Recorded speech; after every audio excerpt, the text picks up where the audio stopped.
And just to kind of start off on the lighter side, I want to share with you this story about this priest that walked into a barber shop in Washington, D.C. to get a haircut. And he walked in, he got his hair cut, and afterwards he asked the barber, how much does it cost? And the barber says, "Father, it's on the house. It's totally free." He says, "Just consider it a service that I give to the Lord." And so the priest left, and the next morning the barber opened up the store, and on the front steps of his shop he found 12 prayer packets and a little note saying, "Thank you very much for the nice haircut." Well, a couple days later, there was a police officer that walked in and said, "I'd like to get a haircut." Barber said, "Fine, sit down," gave him a haircut, and the police officer said, "How much is it going to cost?"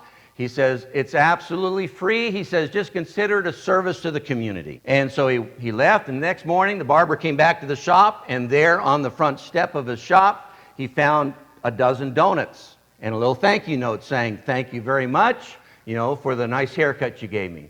And then several weeks later, there was a senator that walked in to the barber shop, and he got a haircut.